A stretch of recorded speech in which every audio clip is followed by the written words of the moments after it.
Hello friends, मैं प्रवीण फिर से आपके लिए लेकर आया हूं एक और कहानी। फ्रेंड्स, इस वीडियो में the elves and the shoe maker की कहानी सुना रहा हूं। इस जर्मन परी कथा में एक गरीब मोची के बारे में बताया गया है कि कैसे वह 3 बौनों से सहायता प्राप्त करता है और उसकी जिंदगी बदल जाती है। बहुत सरल तरीके से ये कहानी जीवन की कई सीखें दे जाती हैं। आइए ज्यादा समय बर्बाद न करते हुए चलिए शुरू करते हैं। 3 बौनों और मोची की कहानी। एक शहर में एक गरीब मोची रहता था। अपने घर के एक कमरे में वह जूते बनाता और उन्हें बेचकर जो भी पैसे मिलते उससे अपने परिवार का भरण पोषण करता था। वह दिन भर मेहनत कर जूते बनाता था, लेकिन उसके जूते ज्यादा नहीं बिकते थे। एक समय तो ऐसा आया कि उसके बनाए जूते बिकने बहुत कम हो गए। मजबूरी में वह बहुत कम दाम पर जूते बेच दिया करता ताकि कुछ तो पैसे मिल जाए। धीरे धीरे हालत यह हो गई कि उसका धंधा बंद होने की कगार पर आ गया।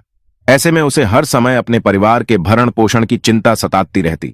उसके जमा पैसे भी खत्म होने लगे थे। घर का सामान बेचने की नौबत तक आ गई थी। मोची बहुत अधिक परेशान रहने लगा था। उसकी पत्नी उसे हमेशा भगवान पर भरोसा रखने को कहती और उसे समझाती कि भगवान सब देख रहा है और वह हमारी सारी परेशानी दूर कर देगा। मोची ऊपर से तो मुस्कुरा देता, लेकिन अंदर ही अंदर चिंता में घुलता रहता। उसके पास जूते बनाने का सामान भी खत्म होने लगा था। दुकान में बस एक जोड़ी जूता बचा हुआ है जिसे खरीदने कोई ग्राहक नहीं आ रहा था। आखिरकार एक दिन उसने बाजार जाकर उस जूते को बेचने का मन बना लिया और उसे लेकर बाजार की ओर निकल पड़ा। वह बाजार की कई दुकानों में गया और अपने आखिरी जोड़ी जूते बेचने की कोशिश की, लेकिन कोई उसके जूते खरीदने तैयार नहीं हुआ। वह जूते लेकर वापस लौटने लगा तो रास्ते में उसे एक बूढ़ा व्यक्ति दिखाई पड़ा। वह खाली पैर चला जा रहा है। रास्ते के कंकड़ पत्थर उसके पैर में चुभ रहे हैं। मोची को उस बूढ़े व्यक्ति पर दया आ गई। उसने सोचा कि जूते तो बिक नहीं रहे हैं, इस बूढ़े व्यक्ति के ही काम आ जाएंगे। उसने वे जूते उस बूढ़े व्यक्ति को दे दिए और घर वापस आ गया। शाम को वह अपनी दुकान में गया तो देखा कि वहां चमड़े का एक टुकड़ा बचा हुआ है। उस टुकड़े से मात्र एक जोड़ी जूता बन सकता था। वह जूता बनाने के लिए चमड़े का वह टुकड़ा काटने लगा। चमड़ा काटते काटते उसे काफी रात हो गई, इसलिए वह उसे यूं ही दुकान में छोड़कर घर आ गया। अगले दिन जब वह दुकान गया तो यह देखकर हैरान रह गया कि जिस जगह उसने चमड़े का टुकड़ा छोड़ा था वहां एक जोड़ी जूते रखे हुए हैं। वे जूते देखने में बहुत सुंदर थे। कुछ देर तो मोची उन्हें देखता ही रहा। फिर सोचा कि क्यों ना इसे बाजार जाकर बेचने की कोशिश करूं। जब वह बाजार पहुंचा तो पहली ही दुकान में दुकानदार ने अच्छी कीमत देकर उन जूतों को खरीद लिया। मोची बड़ा खुश हुआ। उसने जूते बनाने का और घर की जरूरत का कुछ सामान खरीदा और खुशी खुशी घर वापस आ गया। रात में उसने 2 जूते बनाने का चमड़ा काटकर रख दिया। अगले दिन उसे 2 सुंदर जूते बने हुए मिले। वे जूते भी अच्छी कीमत पर बिक गए। उसने बाद से मोची रोज चमड़ा काटकर दुकान में छोड़ने लगा। अगले दिन उसे बने बनाए जूते मिल जाते। उसके जूतों की पूरे बाजार में चर्चा होने लगी और उसकी दुकान में ग्राहकों की भीड़ उमड़ने लगी। अब उसके जूते तुरंत बिक जाते और साथ ही नए जूतों की मांग भी रहती। धीरे धीरे उसकी आर्थिक स्थिति सुधरने लगी। यह देख उसकी पत्नी भी हैरान थी। एक दिन उसने मोची से पूछा कि ऐसा अचानक क्या हुआ कि बाजार में उसके बनाए जूते इतने लोकप्रिय हो गए। मोची ने उसे सारी बात बता दी कि कैसे वह रात में जूते बनाने के लिए चमड़ा काट कर घर चला आता है और अगले दिन उसे बने बनाए जूते मिल जाते हैं।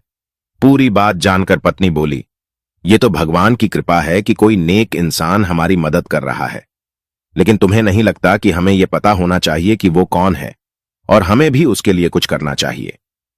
मोची को अपनी पत्नी को बात ठीक लगी। उस रात जूते बनाने का चमड़ा काटकर वह घर नहीं गया, बल्कि पत्नी के साथ दुकान में ही छुपकर उस इंसान का इंतजार करने लगा जो उसके लिए जूते बना जाता है। रात 12 बजे खिड़की के रास्ते 3 बौने दुकान में आए और नाचते गाते मजे से जूते बनाने में जुट गए। सुबह तक उन्होंने सुंदर सुंदर जूते तैयार कर दिए और खिड़की के ही रास्ते वापस चले गए। उनके जाने के बाद मोची और उसकी पत्नी आपस में बात करने लगे। पत्नी बोली, वे तीनों बौने कितने नेक दिल हैं। बिना किसी आशा के वे हमारी मदद कर हैं और हम हैं कि उनके लिए कुछ भी नहीं कर रहे। हमें भी उनके लिए कुछ करना चाहिए। कम से कम हम उन्हें कोई उपहार तो दे ही सकते हैं। मुझे भी लगता है कि हमें उपहार देकर अपना आभार उन्हें अपना चाहिए। आखिर उनके ही कारण हम गरीबी से बाहर आए हैं, लेकिन समझ में नहीं आ रहा कि हम उन्हें क्या दें। मोची बोला, तुमने देखा था कि उनके कपड़े पुराने हो चुके थे और जूते फटे हुए थे। मैं ऐसा करती हूं कि उनके लिए कपड़े सिल देती हूं और तुम उनके लिए जूते बना दो।